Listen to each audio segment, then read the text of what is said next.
Supergirl is the latest film out of the DC universe, and and I was a huge fan of Superman, so I was really excited for this, and I came out kind of disappointed with it. Now, now there are some reviews I have seen that have said that this is a awful film, horrendous, worst superhero movie, one of the worst. What? Like, I was disappointed, but I still kind of enjoyed it though. Like, there are much worse superhero films than this. Like, just top of my head, like, this is not on the same level of just slop that the Marvels was. This is still an enjoyable film. I feel like it just has some issues for me, particularly as an adaptation of the comic Woman of Tomorrow. And I'm a huge fan of that comic, so I was really excited to see them adapt it, but it's very much makes some changes that are a little confusing to me. That don't really, I think, add to it, and it does take a lot away that I think really shouldn't have. And that is the thing we promised movie. This needs to be longer. Movie clocks in, I think, at an hour 40, and I would say this needed like at least 20 more minutes, I think, to be satisfying. Like, so much of it feels kind of rushed. Like I think you did kind of need more kind of quiet moments to really set stuff up. Like like the defeat of the villain is very unsatisfying and does not go the way it does in the comics, which I think was a bit of a mistake. I mean, you could have made it work, but there's no real catharsis, and you know, the comic is a loose adaptation of the movie True Grits, and that is not supposed to be catharsis at all. So that could be what they're going for, but we don't see the consequences that it has on Supergirl. Now, maybe it's a spoiler, but when has there been a movie where? But it's very rare nowadays for a villain to actually survive their film, particularly when you're not really a very top tier villain. And Krem is a original character for that comic and doesn't make any appearance outside of it, so it makes sense they would kill him off. And also speaking on that, Krem is, let's just be frank, in the comics, he's not a very interesting villain. He's a plot device. He doesn't really have anything that really makes him stand out. He's a regular guy. And it might be nitpick for me, but I hate his design in this film so much. Like, I don't know, he has all these, like, face piercings, this shaved head, all this heavy armor. I'm like, you really could have just had to do none of this. You could have just had the actor as his usual self, because he looks like Krem from the comics in real life. Like, all you had to really do was just fit him up in a nice barbarian costume, and you would have had him. But no, the design to me is too much, and to make it seem like, and it's really weird to try to build him as this big threat for Supergirl, but he's really not.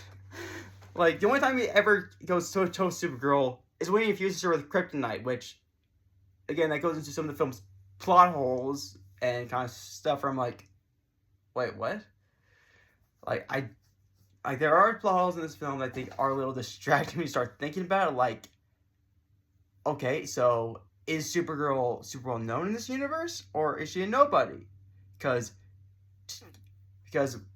for virtually, he doesn't recognize Supergirl initially, yet somehow he recognizes that she's from Krypton, which does raise questions about how well known is Superman and Supergirl in this world. And how the heck does he pierce her bulletproof skin? Like, there's definitely stuff that's where I feel like the script is very messy. It does kind of raise questions about this world. I think it's definitely needed maybe another rewrite for it to fully work. Like, there's so much good ideas. There's definitely some additions there I don't think are bad. Like, making Krem a human trafficker definitely does kind of make him a lot more despicable, and does make you want him to die more. I just kind of wish they explored that concept a bit more. Because it's really not touched on upon that a lot, and you think that would be like a huge reason why she kills him, yet it's just kind of an afterthought. And I don't know, this film definitely has a lot of good ideas. It just needs to expand on them more. It needs to it needs to really have. There's scenes missing in between that I think would kind of help it fit more. Like this has the potential to be a good solid 7 and 8, like on Superman's level, but it comes down to just being a solid 6. Now you have to see those who definitely enjoy it. Like there's stuff to enjoy from it. Millie Alcock as Supergirl is very good. I think it was a very strong casting choice. Lobo, I think, was a strong move to include him in this. He definitely does bring some life to this movie. And I will say, I think this should have been a Lobo movie. No hate, not saying like, oh, Supergirl doesn't deserve a movie, but the aesthetic doesn't feel Supergirl. This feels like a Lobo film. And his inclusion definitely does draw attention to that.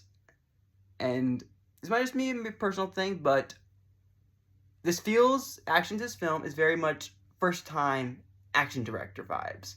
It reminds me a lot of Mark Forster's Quantum of Solace, where you got these quick editing, this really fast quick editing, like there's like freaking 6 edits, and for like a minute of a fight scene, and it definitely makes it hard to really enjoy it. And none of the action is really, I think, memorable in the same way it was in Superman, which, I mean, that's fair, because I feel like Supergirl Moon Tomorrow doesn't really have a lot of really like iconic action scenes in it. A lot of it is more character stuff. But I do kind of wish that. But I wouldn't mind that if maybe the story really landed, but it didn't really it. Just, as I said, it just kind of needs more time to really feel kind of lived in. It needed a good. I see it needed a lot more for me to really work with it.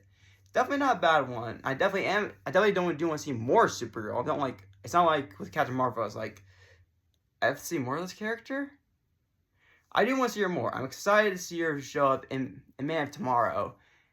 In Man of Tomorrow, I'm hoping she is kind of I'm hoping Ryan there is a bit better for her. But ultimately, this movie's not great, but I don't think it's terrible either. It's honestly just a nice solid 6. If you're not like a super big comic book fan, you haven't read one tomorrow, I think you'll enjoy it.